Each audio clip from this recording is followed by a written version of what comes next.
What's going on, guys? Welcome back to the Nick and Doug Express, where I like to express my opinions on a variety of different topics. Today's video, I thought I would talk to you guys about my overall feelings and ranking of the Rick and Morty seasons. There's four. The current one just ended like about a week and a half ago. And yes, I am clean shaven. I have just shaved for the first time in a while. And my hair is pretty messed up because I just went to the beach and it's hella hot here in California, so I might be sweating. The lights are on me, windows are closed, no air conditioning. Let's get into this ranking. So, number 4 at the bottom is season 3. Now, again, my personal opinions. This is my list. Your list is going to be your own.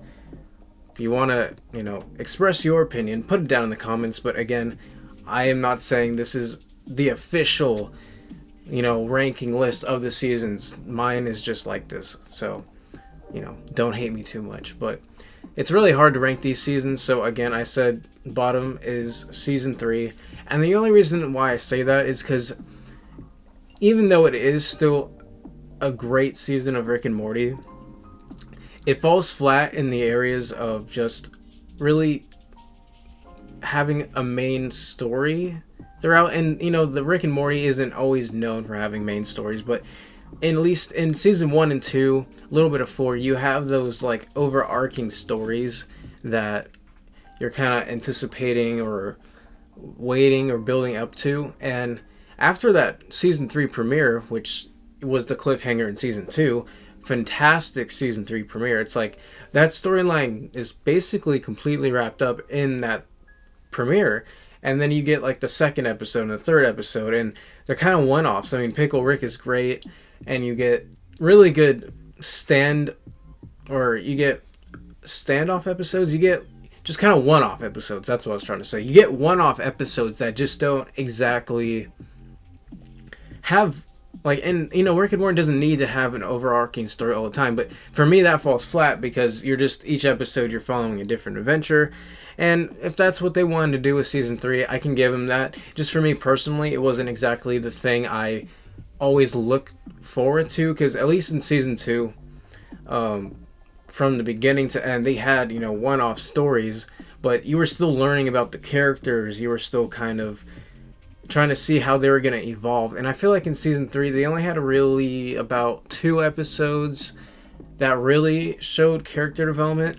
And really, besides the whole Rick Lantis mix-up episode, that one was like still a one-off episode, and it was pulling from a plot thread of earlier in the show, but it was just based on that one episode. So besides that amazing episode, all the other ones were one-offs in their own adventure rights. And to me, the season 3 finale is my least favorite episode in all of Rick and Morty, so that again falls flat for me and makes the season even more distasteful, just to me personally. But again, not a horrible season, not even a bad season, just an okay and enjoyable season.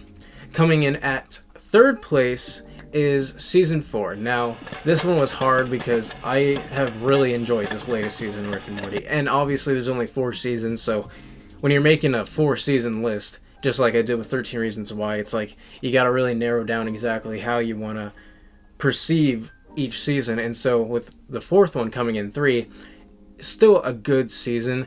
The thing I've noticed from 3 to 4 now, seasons, I should say season 3 and 4, is that I believe, maybe just me, but from the first 2 seasons, just how much I love them so much. I noticed after many rewatches that those first 2 seasons, I think I just like so much more than 3 and 4. And not by much, but just by a decent amount, is because those seasons are setting up the characters still. Even 2, you're still getting used to the characters because they've only had about 10 or 11 episodes in season 1. Then you get about 10 more in the second season. And then by 3, and then leading into 4, they kind of stop with like the whole learning what Morty and Rick are all about. They're kind of putting it into your head already that these characters, what they're like, and I feel like just because of that, you're not seeing them experience new things like we the viewer had experienced them doing those first things for the first 2 seasons. You still see them going on new adventures and doing new things, but compared to the first 2 seasons, you had these were still the early stages, the early seeing what Rick and Morty were like. And now, because we already kind of know what they're like, 3 and 4, they kind of already have that mindset stuck in, I think, the writing process. And so since we already know what they're like, let's just put that aside because we already know what Rick and Morty are like, and then we can just have them do more wacky things and not focus exactly on trying to learn about what they are like, because we already know what they're like. So that's, I think I got that point across the right way, hopefully. But with season 4, the most recent season, I felt it was just a step up from 3. One, because the finale was way more superior and enjoyable than 3's. And just from the season 4 premiere to the end, I thought was at least consistent. There was only about probably two episodes where I was just like, that one was okay. But even those I still really enjoy. And the rest, even though they're still one-offs, they still tied it back to season 3 in the finale. And it felt like they at least paid that off in a really nice way with the whole bird or Phoenix person and Tammy thing. And, you know, going into where season 5 is going to go, I mean, I don't know, but I mean, I'm excited because now Rick seems like he's in a place where he's not the one in control as much as you originally think he is. Granted, they could change season 5 into a whole new perspective, but I think season 4 showed that they are changing the characters. At least Rick's dynamic might change in 5 compared to all the other characters changing to conform to Rick. Rick might have to conform to the family, and the whole To Beth mom thing, that's interesting. I don't know. I really feel like season 4 they tried to work with more meta things, try to make it more enticing to just 2020 in general, especially that second half. And leading into where season 5 can be, it seems like they're going to go in a more interesting direction than I thought 3 ended on. And then coming in at number 2 is season 1. Season 1 is a great season. The only real problems I have and why it's not as good as 2 is because the initial pilot episode is funny and enjoyable as that episode is. I remember not liking the show until the second episode. Like, I thought the first episode was okay, kind of weird, and I didn't understand why people still liked it that much, but I was like, I'm just gonna see where it goes to the show. And by the second episode, I was like, okay, this is like a very like binge, like just I have to see what happens next. Like, the first episode didn't do that. The second episode, right away, I was like, right when that ended, I was like, okay, I need to see where this next episode goes. And after that, I was hooked.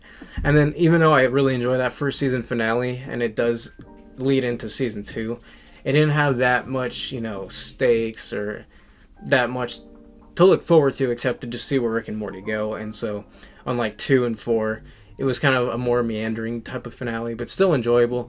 But I love season 1 still because it's still that setting up season.